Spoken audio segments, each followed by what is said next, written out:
Andy, do you remember when we talked about Windows 8? We talked about the difference between apps that you get from the App Store and traditional programs.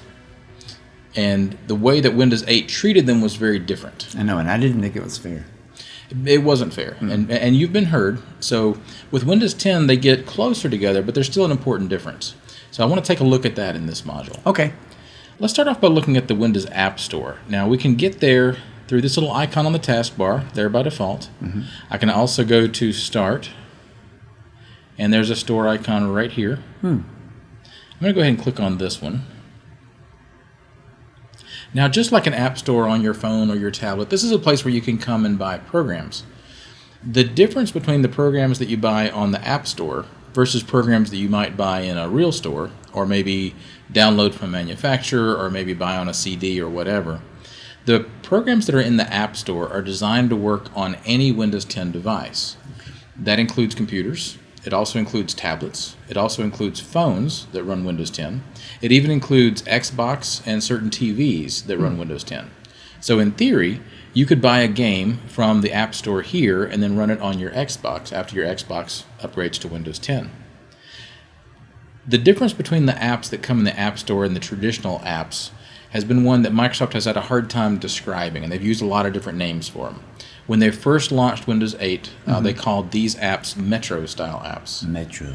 And that name is kind of stuck, but there were some maybe trademark issues, and so Microsoft changed the name to Modern Apps. I like that one. They didn't stick with it, though. No. They decided to call it Windows Store Apps for a while. Oh, I like that one. And then they changed it again, and then they decided to call it Universal Apps. That's my favorite. Because it works on all these devices. They don't really call it that anymore either. Okay. Now they've decided to go with Windows Store Apps and Desktop Apps. That's the current names, but you'll see them described still as Metro, Modern, Universal, and Windows Store Apps.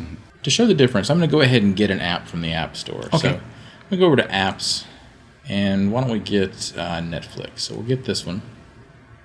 Now this is a free one, so I can just hit Install. It starts the download, and in a few minutes we'll have a copy of Netflix on this computer. Okay.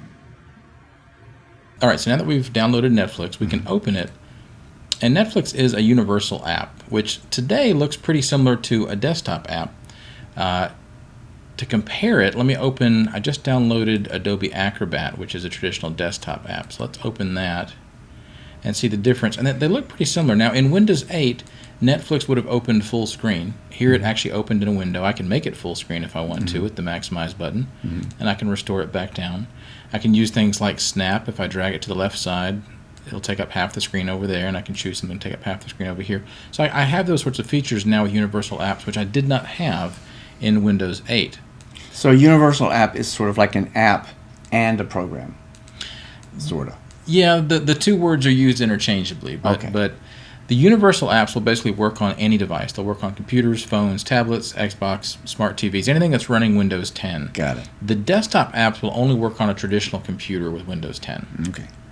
Desktop apps you buy from the vendor or you buy at a store. The Windows apps or the Universal apps or the Windows Store apps, whatever you want to call them, all come from the App Store. So you buy all of those through the App Store. So a good rule of thumb, if you're looking to buy new software, new games, new applications, whatever, is to go to the Windows Store first. If you buy it from the Windows Store and it's a universal application, you'll be able to use it on any of your Windows 10 devices.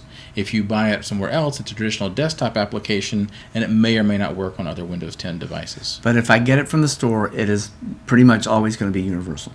Yes. App, short for application. Don't say app application, that's redundant. I'm watching.